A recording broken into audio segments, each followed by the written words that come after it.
ஸ்ரீமதே ராமானுஜாய நமः. ஸ்ரீமத் வரவரமுனியே நமः. ஸ்ரீ முதலியாண்டான் திருவடிகளே சரணம். நீலா துங்க ஸ்தனகிரி தடீ சுப்தமுத்போத்ய கிருஷ்ணாம் பாரார்த்தியம் ஸ்வம் ஸ்ருதி சதசிர சித்தமத்யாபயந்தி ஸ்வோச்சிஷ்டாயாம் ஸ்ரஜனிகலிதம் யாபலாத் கிருத்ய புங்கே கோதாதஸ்யை நமயிதமிதம் பூய ஏவாஸ்து பூயः. அன்னவையர் புதுவையாண்டாள் அரங்கற்கு பண்ணு திருப்பாவை பல்பதியம் இன்னிசையால் பாடிக் கொடுத்தாள் நற்பாமாலை பூமாலை சூடிக் கொடுத்தாளை சொல்லு. சூடிக் கொடுத்த சுடற்கொடியே தொற்பாவை பாடி அருளவல்ல பல்வளையாய் நாடினி வேங்கடவர்க்கு என்னை விதியென்று இம்மாற்றம் நாம் கடவா வண்ணமே நல்கு. 29வது பாசுரம். சிற்றன் சிறுக்காலே வந்துன்னை சேவித்து பொற்றாமரை அடியே போற்றும் பொருட்கேளாய் பெற்றமே துண்ணும் குலத்தில் பிறந்து நீ குற்றேவல் எங்களை கொள்ளாமல் போகாதே இட்டை பறைக்கொள்வான் இங்குகான் கோவிந்தா இட்டைக்கும் ஏழை பிறவிக்கும் முந்தனோடு உற்றோமே ஆவோம் உனக்கே நாம் ஆற்றைவோம் மற்றை நாம் காமங்கள் மாற்று ஏலோர் எம்பாவாய். இது திருவாய்ப்பாடிக்கு மங்களாசாசனம் பண்ணும்படியான பாசுரம். பெற்றம் மேய்த்து உண்ணும் குலத்தில் பெற்ற தலைவன் என் கோமான் பேரருளாளன் மதலாய் என்று பெரிய திருவாய்மொழியிலும் பெரிய திருமொழியிலும் மற்றொன்று இல்லை சுருங்கச் சொன்னோம் மாநிலத்து எவ்வுயிருக்கும் சிற்றவேண்டா சிந்திப்பே அமையும் கண்டீர்கள் அண்டோ என்று திருவாய்மொழியிலும் சொல்லப்பட்டிருக்கின்றபடி இந்த பாசுரத்தில் ஆய்ப்பாடியில் அவதரித்த கண்ணனை பேசுகிறது. இந்த பாசுரத்தில் பெற்றம் மேய்த்த கண்ணன் என்கிறாள். உபாய பரிகிரகணம் பண்ணும் அனந்தரம் ருச்சி காரியமாய் இருக்கிறதை இதை எடுத்துக்காட்டு வருவதோர் பேற்றில் துறையும் சாத்தியத்தில் சாதன புத்தி நடக்கும்படியான கலக்கமும் ஆர்த்தி அவிஷ்கரித்து வளைக்கையும் பிராப்யாந்த சத்தை குலைக்கையும் புருஷார்த்தத்தில் அவிச்சின்னமாய் பூரிப்பும் பிராப்யம் பலமாம்படி அபேட்சையும் இப்படி 6 விதமாக நம்ம இதை பிரிச்சுட்டு இந்த சிற்றஞ்சிறுகாலை பாசுரத்தை பார்த்தோமேயானால் வருதொரு பேற்றில் துறை பேரு அப்படின்னுட்டு இங்கே சொல்லப்படுறது என்ன? பகவத் அனுபவமும் பகவத் கைங்கரியமும். அதிலே துறை என்றால் வேகம், எப்போ கிடைக்கும் அப்படிங்கிற ஒரு வேகம். அது சிற்றஞ்சிறுகாலே அப்படிங்கிறா. சிற்றஞ்சிறுகாலேனா என்ன அர்த்தம் அப்படின்னா, நாங்கள் ரொம்ப சிறியவர்களாக இருக்கின்றோம், சிறு பெண்களாகையாலே இந்த குளிர் காலத்தில் புறப்பட மாட்டாத நாங்கள் அறப்பரோடு புறப்பட்டு வரும்படி அன்றே எங்கள் துறை இருக்கும்படி அப்படிங்கிறா. துறைனா விரைவு. ஏற்கனவே சொன்ன மாதிரி எப்போ கிடைக்கும்ன்ற ஒரு அவசரமாக நம்ம காத்துன்னு இருக்கிறது. அது ஒரு நவுன் மாதிரி. இவர்களுக்கு ஆபிமுக்கியம் பிறந்த காலம் ஆத்மஹித சிந்தனத்துக்கு சுவாதந்திர காலமாக இருக்கிற பிரம்ம முகூர்த்தம். ஆபிமுக்கியம்னாக்கா ரொம்ப ஹெல்பிங். இங்கிலீஷில் சொல்லணும்னாக்கா the state of being favourable அப்படிங்கிறது தான் ஆபிமுக்கியம். அது எதனால் கிடைச்சது அப்படின்னா, இந்த ஆத்மாவுக்கு ஹிதம்னா நல்லது. இந்த ஆத்மாவுக்கு நல்லது எது அப்படிங்கிற சிந்தனை வந்துட்டதுனால ஒரு சத்வேதாந்த காலமாக இருக்கும் இந்த பிரம்ம முகூர்த்தம் அப்படிங்கிற காலங்கத்தால் நாங்கள் இங்கே வந்திருக்கோம். காலை என்றால் செங்கட்பொடி கூரை வெண்பல் தவத்தவர்னு சொல்லும்படியான தாமசர் தமோகுணத்தையும் களைந்து விட்டு நாங்கள் சிறுகாலை அப்படின்றோம். களைந்து விட்டு நாங்கள் வருகின்றோம். அதுவும் சிறுகாலைனா இந்த ஆய்ச்சிமார்கள் எல்லாம் மத்தினால் ஓசைப்படுத்த என்று தங்கள் காரியத்திலே இருக்கிற அளவுக்கு ஆட்சியர் மத்தினால் ஓசைப்படுத்துகின்றனர். அப்போ விடியற்காலை என்கின்ற அடையாளம் இதற்கு தோற்றுவிக்கிறது.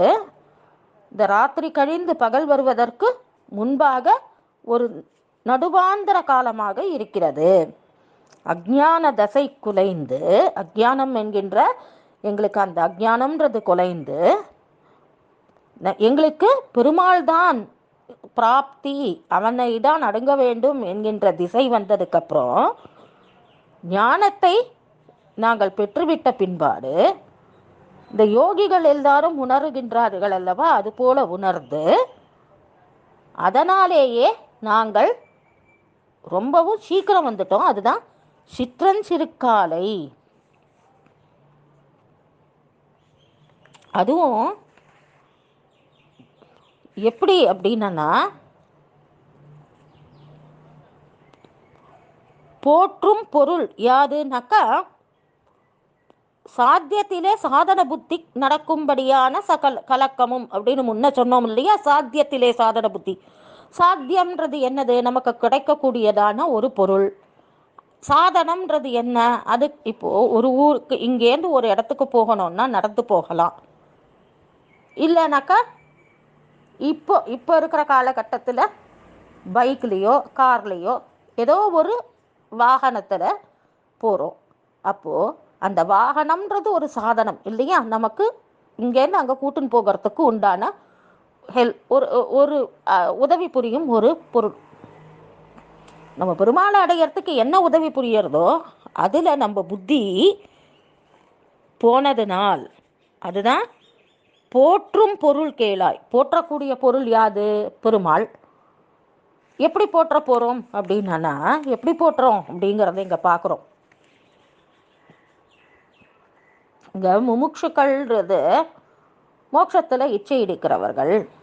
அவர்கள் என்ன பண்ணுறா அப்படின்னா, ஞானம் கொண்டான நேரான பரிமாற்றமும் இன்றிக்கே பகவத் விஷயத்தில் ஞானம் கொண்டு நேரான பரிமாற்றம்,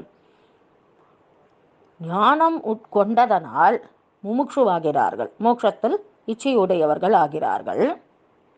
அந்த ஞானத்தை தாமரையாள் கேள்வன் ஒருவனையே நோக்கும் உணர்வுடையவர்களாய் ஸ்ரீயப்பதியான சர்வேஸ்வரனிடத்தில் ஒரு சதாச்சாரிய உபதேசம் மூலமாக பிராட்டியின் புருஷகாரத்தின் மூலமாக சென்று அடைகிறார்கள்.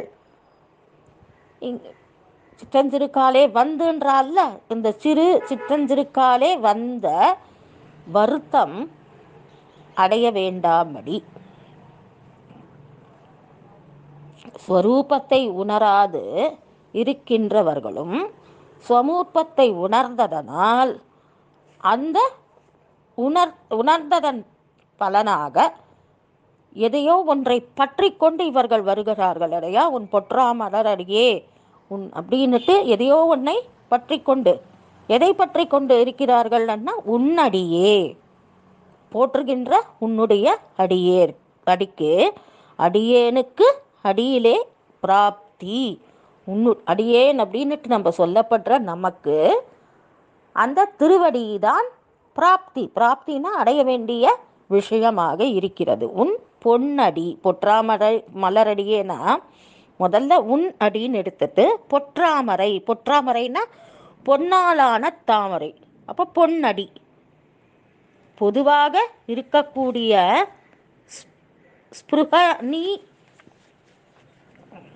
ஸ்பிருகனீயனாய் இதை விட்டால் எனக்கு பிழைக்க தெரியாது என்று இருக்கக்கூடிய நிலையை இந்த பொற்றாமலரடியை ரக்ஷகனாக இருந்து காக்கிறது. நித்திய சித்த புருஷர்களும் பிரகனீயமான திருமலையிலே என்று ஆச்சாரிய ஹிருதத்திலே சொல்றார் போல,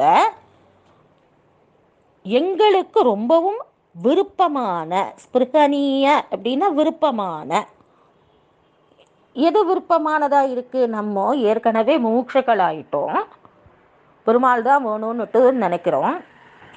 சரி, இருந்தாச்சு வாழ்ந்தாச்சு, வாழற காலம் மட்டும் நம்ம வாழ்ந்தாகணும், ஆனால் ரொம்பவும் எதுலேயும் ஆசைப்படாமல் நம்ம இருக்கிறது தான் நமக்கு நல்லது. பெருமாளுடைய இதில் பெருமாள்கிட்ட தவிர மற்றது எதுலேயுமே ஆசைப்படக்கூடாது அப்படின்ட்டு இருக்கும்.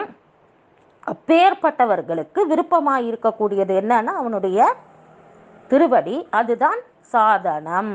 அதுதான் முதல்ல என்ன சொல்லியிருந்தார், சாத்தியத்திலே சாதன புத்தி அப்படின்றார்.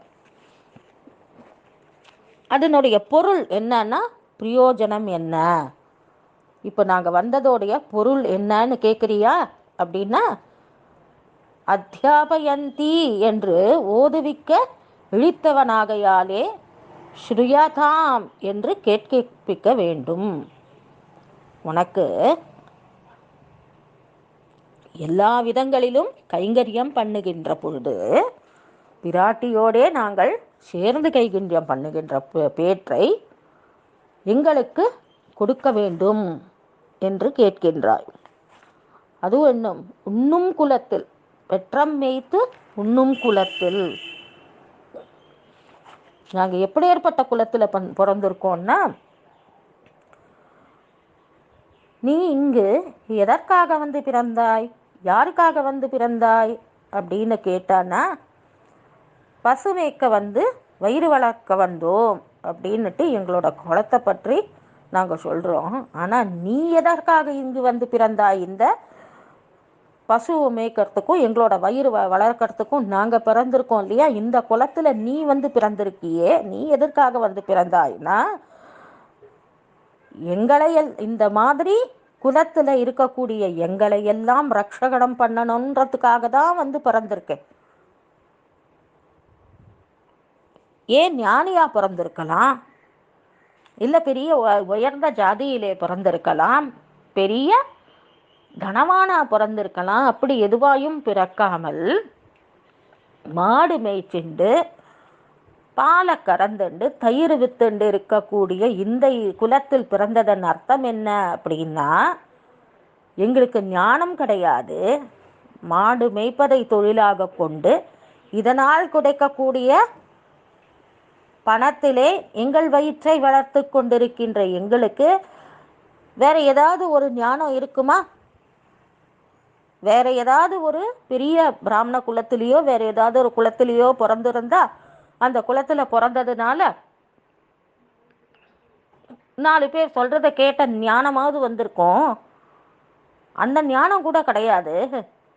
அப்படி இருக்கிறச்சே இங்கே வந்து நீ எனக்கா எதுக்காக வந்து நீ இங்கே பிறந்த, எங்களுக்கு ஞானமே இல்லாத இந்த குலத்தில் நீ ஏன் பிறந்த அப்படின்னா, இப்படி ஞானமே இல்லாத எங்களுக்கு ஞானத்தை புகட்டுவதற்காக, ஞானம் தருவதற்காக நாங்கள் எங்களுக்கு என்ன ஞானம் இருக்கு அப்படின்னு பார்த்தியானா, ஒரு யாகம் பண்ணவோ இல்லை உன்னை பற்றின சிந்தனம் பண்ணவோலாம் எனக்கு தெரியாது. கிருஷ்ணன்னு ஒருத்தன் இருக்கான், எங்களை காப்பாற்றுவான்ற ஞானம்தான் எங்களுக்கு தெரியும். அதுவும் எங்களுக்கு ஞானமாக தெரியாது. நாங்கள் உண்மையில் வைத்திருக்கும் நம்பிக்கையாக தெரிகிறது. அதனால தான் இங்கே வந்து உன்னை இங்கே வந்து பிறந்தாயோ எங்களை அப்படின்னா, இளவாய்ச்சியர் நீயுகக்க என்று ஆய்ச்சியர்கள் எல்லாரும் உகந்து பாராட்டும்படி, பசுகளுக்கு வேற ரட்சகர் உண்டானால் உன்னை ஒழிய வேறு ரட்சிப்பார் யார் உண்டு என்று எல்லோருக்கும் உணர்த்தும்படியாய் நீ இங்கே வந்து பிறந்திருக்கிறாய். அது இந்த குற்றேவல் எங்களை கொள்ளாமல் போகாது அப்படின்னா, ஆர்த்தியை ஆவிஷ்கரித்து வளைக்கையாகும். அந்தரங்க கைங்கரியம் என்பதை பண்ணுவது பலமுறை சொன்ன பறவை கொடுக்க பொறுப்பட்டான்.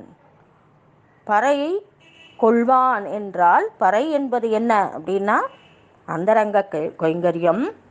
அந்த பறையை நாங்கள் பெற்று வாங்குவதற்காகவே உன்னிடத்தில் வந்து இருக்கின்றோம். அதுதான் ஆர்த்தியை. எங்களுக்கு ரொம்ப ஆர்த்தி என்ன, இத்தனை நாள ஏதோ ஒரு காரணத்தினால நரகத்தையும் அதனால் பிறப்பையும் எடுத்து நாங்கள் உழண்டு கொண்டிருக்கும் இந்த வேளையிலே உன்னை பற்றி அறிந்த பிற்பாடு உன்னோடு எப்போ வந்து சேரப்போகிறோம் அப்படிங்கிற ஒரு துக்கம் ஆர்த்தி இருக்கிறது இல்லையா? அதுதான் குற்றேவல் எங்களை கொல்லாமல் போகாதோ. எங்களை குற்றேவல்னா நீ இட்ட வழக்காய் இந்த வேலை செய்ய அந்த வேலை செய்யின்னுட்டு எங்களை உன்னுடைய அடிமை தொழிலுக்கு எங்களை கொள்ள மாட்டாயா? இற்றை பறை கொள்வான். பறைதான் நாங்கள் கேட்கறது. பறைனா கைங்கரியம், அதுதான் நாங்கள் கேட்கறது. இங்குதான் கோவிந்தா என்றால் இந்த ஒரு பிரயோஜனம் கொண்டு போமவர்களே நாங்கள் யதாஸ்ருதி கிரகியாய் எப்பொழுதுமே ஸ்ருதி ஸ்மிருதிகளை கிரகிச்சு கொண்டிருக்கிறவர்களாய் உன்னுடைய கைங்கரியத்தையே எண்ணிக்கொண்டிருக்கிறவராய் ஆச்சாரிய கைங்கரியத்தையே எண்ணிக்கொண்டிருக்கிறவராய் இருக்கக்கூடிய நாங்கள் அதுதான் எங்களுக்கு பிராப்பியம். பிராப்பியாந்தர ஸ்ரத்தை. பிராப்பியம்னாக்கா கிடைக்கக்கூடிய பலன். அதில் ஸ்ரத்தை. ஸ்ரத்தைனாக்கா ஒரு விருப்பம். விருப்பத்தோடு செய்கிறது. எதுனாக்கா உனக்கு பண்ணக்கூடிய கைங்கரியமும் ஆச்சாரியனுக்கு பண்ணக்கூடிய கைங்கரியமும் அதை கொடுக்கக்கூடிய இற்றை பறை கொள்வான் இங்குகான் கோவிந்தா. இந்த பறையாகிற பிரயோஜனத்தை எங்களுக்கு கொடுக்கக்கூடியவன் யார் என்றால் கோவிந்தா. எப்பேற்பட்ட கோவிந்தன்? பெற்றை மெய்த்துண்ணும் குலத்தில் பிறந்த கோவிந்தன். பசுக்கள் பின்னே திரிவர்க்கு பெண்களின் வார்த்தையில் கருத்து தெரியாதே. அதாவது பசுக்களோட பசு வளர்க்குற நீயே அது பின்னாடியே போயிட்டு இருக்க. உனக்கு போய் இந்த பெண் பிள்ளைகளான எங்களோட வார்த்தை புரியுமா?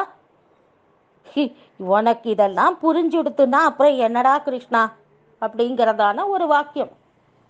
எங்களுக்கு நீதான் எல்லான்னுட்டு வந்து நிற்கிறத மறந்து நீ இப்படி இந்த குலத்துல பிறந்திருக்கிறதுனால இதே காரியத்தையே செஞ்சுட்டு போயின்னு இருக்கியே. நாங்க உன்னை தேடின்னு வந்து நிற்கிறோங்கிற இது இல்லையா உனக்கு? அதுவும் பெற்றம்மை துண்ணும் குலத்தில் பிறந்த கோவிந்தா. பூமியை எடுத்து நோக்கின மகாவராகமாக நின்ற அதை நினைக்கிறாயோ? இல்லைன்னா பூமியே நீரற்று வாமனனாக வந்து நின்றாயே அதை நினைக்கிறாயோ? சத்ரராசியை பிரித்தெடுத்த ஹம்சஸ்வரூபியாய் வந்து எடுத்த அவதாரம் எடுத்தாயா அதை நினைக்கிறாயோ?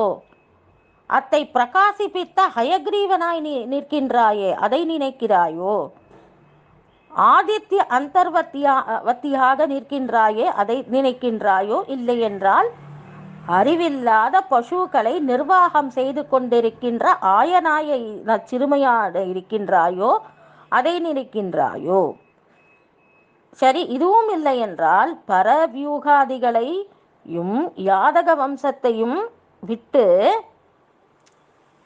இவ்வளவு சுலபனாக உன்னுடைய இந்த அவதாரத்தை நினைக்கலாமோ? எதை சொல்லி உன்னை கூப்பிடுவது கோவிந்தா? இப்படி பெரிய பெரிய பெரிய செயல்களை எல்லாம் செய்திருக்கிறாயே, அப்படி இருந்தும் இவ்வளவு சுலபமா இங்க கிட்ட இருக்கிற பக்கத்துல இருக்கக்கூடிய ஒரு பையனாக இருக்கின்றாயே கோவிந்தா அப்படிங்கிறான். இந்த ஒரு வார்த்தையை நம்ம சொல்லிட்டோம்னாக்கா அவன் நம்மளை விட்டு அகலவே முடியாது. நம்மகிட்ட கடன்பட்டவன் ஆகிவிடுவான்.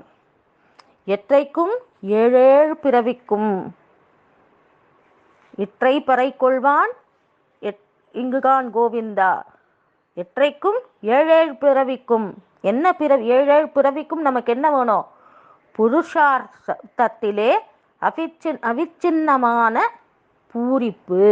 முதல்ல சொன்ன 6 வார்த்தையில 5வது வார்த்தைக்கு வரும். இப்போ புருஷார்த்தத்திலே அவிச்சின்னம். சின்னம்னா புருஷார்த்தம்ன்றது என்ன? ஒரு இங்கிலீஷில் சொல்லணும்னாக்கா ரெக்கமெண்டேஷன். அது யார் பண்ணக்கூடிய ரெக்கமெண்டேஷன்? பிராட்டி பண்ணக்கூடிய ரெக்கமெண்டேஷன், ஆச்சாரியன் பண்ணுற ரெக்கமெண்டேஷன். நீ எற்றைக்கும் ஏழேழு பிறவிக்கும் உந்தனோடு அப்படிங்கிறதுக்கு என்ன இங்கே அர்த்தம்னா, பிறவி எடுத்த போதெல்லாம் இளைய பெருமாள் அவரோடையே ஒட்டி திரிந்தார். சுவாமியான உன்னோடு எல்லா உறவுமாக ஒட்டி திரிந்தார். காட்டுக்கு போ, மூச்சடங்கும் உறவு வேண்டும். இது உறவுக்கு. உற்றோமே உந்தனோடு உற்றோமே ஆவோம், உனக்கே நாம் ஆட்செய்வோம்ன்றார் இல்லையா? அந்த உனக்கே நாம் ஆட்செய்வோமுக்கு இங்க திருமந்திரத்திலே சொல்லக்கூட நாராயணனுக்கே அதையும் எடுத்துக்கலாம். அப்படி இல்லைனாக்கா நமக்கு கிடைக்கக்கூடிய பலன் இருக்கு தெரியுமா? அந்த பலனுக்கு ஏன் அந்த பலன் வேணும் அப்படின்னாக்கா, இவனோடு இருக்கக்கூடிய உறவேல் நமக்கு இங்கே ஒழிக்க ஒழியாதேன்னு சொன்னால் இல்லையா இந்த உறவு. அதில் என்னென்ன உறவு அப்படின்னா, இது எதுக்கு இந்த உறவுகள்லாம் சொல்லப்படுறதுன்னா, இந்த உற்றோமே ஆவோம் உனக்கே நாம் ஆட்செய்வோம்ன்றதுக்கு இந்த உறவு சொன்னாதான் எதுக்கு அவனுக்காக நாம் ஆட்செய்ய வேண்டும் அப்படிங்கிறது வரும். முதல்ல இந்த உற்றோமே ஆவோமுக்கு ஒரு உறவு முறை சொல்கிறான். தசரதன் இவனை காட்டுக்கு போன்னு சொல்லிட்டு மூர்ச்சை போட்டு விழுந்துட்டான். அந்த மாதிரி உறவா? இல்லைன்னா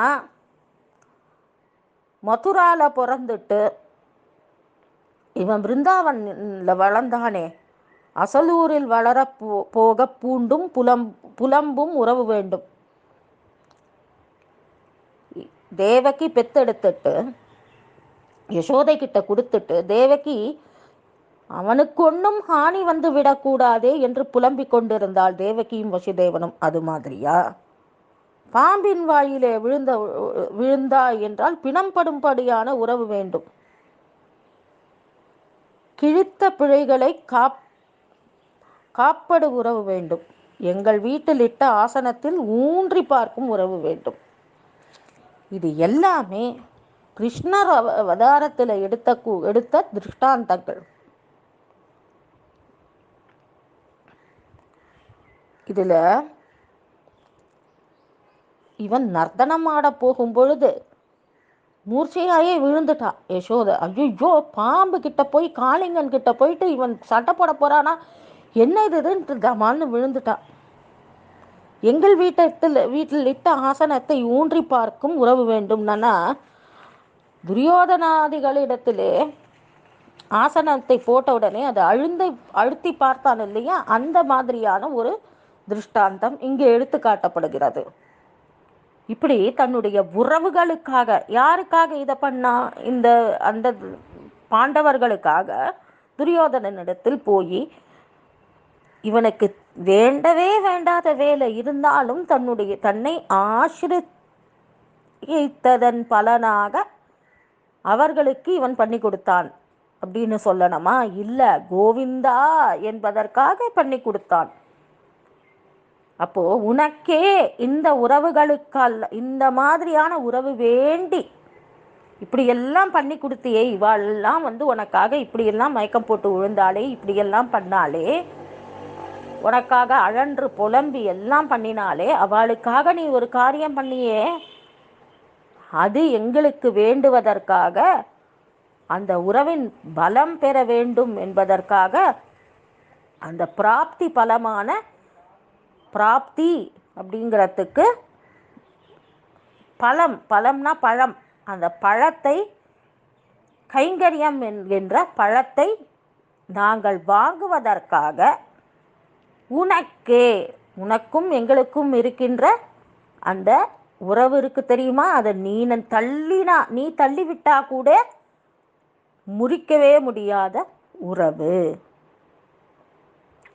அப்போ எப்படி எங்களுக்கு பிராப்தி கொடுக்க வேண்டும் என்றால், மற்ற நாம் காமங்கள் எப்படின்னாக்கா, பிராப்பியம் பலமாம்படி நமக்கு வேண்டியது கிடைத்து விட்ட பொழுது அது எப்படி நாங்கள் எங்களை மாற்று, எப்படி நீ மாற்ற வேண்டும்? மாற்று ஆட்கொள்ளும் இடத்தில் எங்களுக்கு ஒரு இந்திரிய சாபலம் நடக்கும். உன்னுடைய சௌந்தரிய ரூபமான அந்தரியத்தை பரிகரிக்க வேண்டும். நாங்கள் செய்கின்ற அடிமையை கண்டு நீ உகந்து அந்த உகப்பை கண்டு போக்திருத்வ பிரதிபந்தியும் மதீயத்துவ பிரதிபந்தியும் விரோதிகள்னுட்டு எங்களுக்கு நினைவு வரணும். இந்த போகமும் வேண்டாம், எங்களுக்கு நீ கிடைச்சிட்டியேன்ற அந்த நினைவும் வேண்டாம். கொடுக்கும் பொழுது இந்த காம குரோத லோபன்றது எல்லாத்தையும் அழிச்சிடு. ஆசை, இந்த ஆசை, பேராசை, அசூசை, இது மாதிரி இருக்கக்கூடிய இந்த லௌகீக விஷயமாக இருக்கக்கூடியதான எண்ணங்களை அழித்துடு. இந்த 5 இந்திரியங்களும் இந்த 3 குணங்களுக்கு வசப்பட்டு இருக்க ஒரு செயல் செய்யும் இல்லையா, அதை அழிச்சிடு.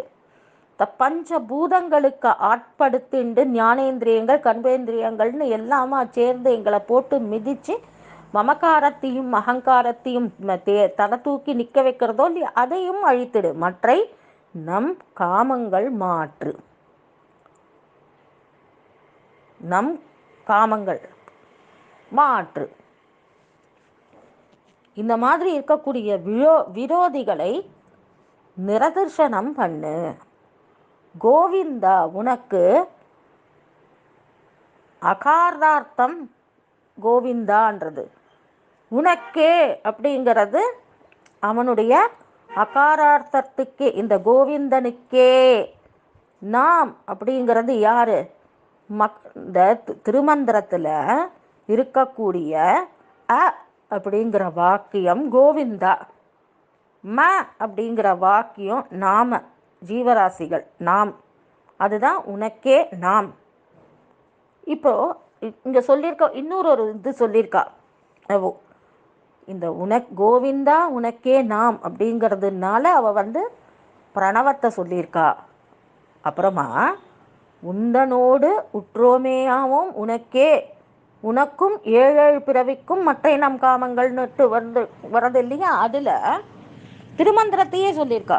உந்தனோடு அப்படிங்கிறதுனால நாராயணனுக்கே நாம் அடிமையாக இருக்க வேண்டும். இற்றைக்கும் 7 பிறவிக்கும் என்றால் அந்த சதுர்த்தார்த்தம் இருக்கு இல்லையா, நாராயணாய அப்படின்றது ஆய சப்தத்தை இந்த உனக்கு இப்போ மட்டும் இல்லை, 7 பிறவிக்கும்ன்றதன் மூலமாக அந்த ஆய சப்தத்துக்கு இவன் இங்கே அர்த்தம் கூறுறான்.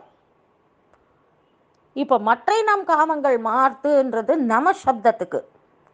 நம சப்தம் என்ன சொல்கிறேன், இப்போ ஓம் நமோ நாராயணான்னு இருக்கு, அதில் பிரணவமாக ஆ உ ம அதுக்கு சொல்லிட்டா. கோவிந்தாலேயே எல்லாத்தையும் முடிச்சிட்டா. கோவிந்தா உனக்கே நாம் அப்படிங்கிறதுல முடிச்சிட்டா. கோவிந்தன் தான் பரம்பொருள், நாம் அப்படிங்கிறது இந்த ஜீவாத்மா, அது சொல்லி முடிச்சிட்டா பிரணவத்தில். நாராயணத்துக்கு உந்தனோடு உற்றோமேயாவோம் அப்படிங்கிற பதத்தில் யாருக்கு நம்ம அடிமையாக போகிறோம் அப்படிங்கிறத, உந்தனோடு உனக்கு தான் அடிமையாக போகிறோம் நாராயணா அப்படிங்கிற அந்த திருமந்திரத்துடைய நாராயணக்கும் இந்த உனக்கு அடிமையாவோன்றதுக்கும் கரெக்டாக எடுத்துக்காட்டாக சொல்கிறாவோ திருமந்திரத்துக்கு அர்த்தம். அதுக்கப்புறமா என்ன சொல்கிறான்னா, உற்றைக்கும் 7 பிறவிக்கும், எற்றைக்கும் 7 பிறவிக்கும்னாக்கா அந்த ஆய வருது நாராயணாக்கு தான் சொன்னாலே தவிர அந்த ஆயாக்கு இந்த எற்றைக்கும் 7 பிறவிக்கும்னுட்டு சொல்லிட்டா. ஆயன்னா என்ன அர்த்தம், 4ஆம் வேற்றுமை உருபு, அது தொக்கி இருக்கு, அதனால நாராயணாய அப்படின்னு வர்றது. அப்போ இந்த நாராயணனுக்கு நம்ம எப்பயுமே 7 பிறவின்றது ஒரு கணக்காக சொல்லியிருக்கா. ஆனால் நமக்கு எப்போ அந்த அறிவு வந்துடுத்தோ அவனுக்கு அடிமைன்ற அறிவு வந்துட்டோ, எப்போ அவன் நமக்கு அந்த கைங்கரியத்தை கொடுத்துட்டானோ அப்போ இந்த பிறவிகள் அருந்து போகிறது. அது வேற. இந்த ஆய சப்தத்துக்கு இதுதான் அர்த்தம். நாராயணாய நம சப்தம் வருது இல்லையா, நான் எனக்கு அடிமை அன்றுன்றது நாராயணாய நமக அப்படின்ற அந்த நமக சப்தத்துக்கு மற்றை நம் காமங்கள் மாற்றுன்றான். என்ன அர்த்தம்? நான் எனக்கு இல்லை அப்படின்றது தான் அங்கே சொல்லப்படுற அர்த்தமாக சொல்கிறா. ஆனால் அது அர்த்தம் அன்று. நான் எனக்கு இல்லைன்றது மட்டும் இல்லாமல் மற்ற எந்த விதமான ஆசைக்கோ சுகபோகத்துக்கோ இந்த தேகத்தை அனுபவிக்கணும்னுட்டோ இல்லை இந்த ஆத்மாவை அனுபவிக்கணும்னுட்டோ இல்லை இந்த உலகத்தில் இருக்கக்கூடிய அனைத்து இன்பங்களை அனுபவிக்கிறதுக்கோ இல்லை. பகவத் கைங்கரியம், பாகவத கைங்கரியம், ஸ்ரீ வைஷ்ணவ கோஷ்டி, அது மட்டும் இல்லாமல் ஆழ்வார் பாடின பாசுரங்களையே பாடிக்கொண்டிருப்பது, இதையே தான் நாங்கள் நினச்சி கொண்டிருக்கணும் அப்படிங்கிறது தான் இந்த பாசுரத்தோட அர்த்தம்.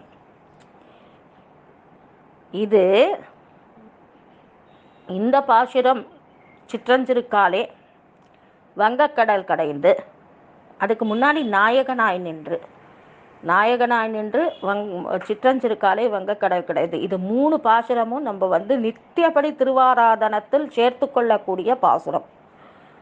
ஏன் அப்படின்னா நாயகனாய் நின்ற பாசுரத்தில் பெருமாள் கிட்ட போய் எப்படி நம்ம போய் பிரபத்தி பண்ணணும், அதாவது சரணாகதி அப்படின்னுட்டு அவனுடைய திருவடியை எப்படி பிடிச்சிக்கணும் அப்படிங்கிறத சொல்லப்பட்டதான பாசுரம். அது மட்டும் இல்லாமல் பெருமாளை எப்படி எழுப்புறா அப்படின்னாக்கா அங்கே இருக்கக்கூடிய கோயில் காப்பானே அப்படின்னு வாசல் கதவை திறந்து உள்ள வரலாமான்னு கேட்டுண்டு வரா. அது மாதிரி நம்ம திருவாராதனம் பண்ணும் பொழுது பெருமாளிடத்தே கேட்டுண்டு சுவாமின் தேவரீருக்கு திருமஞ்சனம் கண்டருளும் அப்படின்னுட்டு கேட்டுண்டு போய் பண்ணுறதுக்காக அந்த பாசுரம். அதே மாதிரி சிற்றஞ்சிறுக்காலையும் வங்கக்கடல் கடைந்தும் என்ன பாசுரம்னா,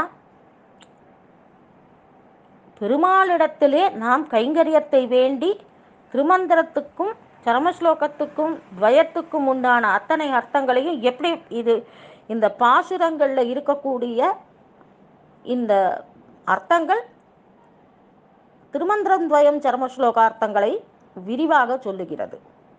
அதனால் இதை நம்ம எடுத்துக்கிறோம். மேலே வங்கக்கடல் கடைந்த பாசுரம், சாற்றுமுறை பாசுரம். ஆழ்வார் திருவடிகளே சரணம், முதலியாண்டான் திருவடிகளே சரணம்.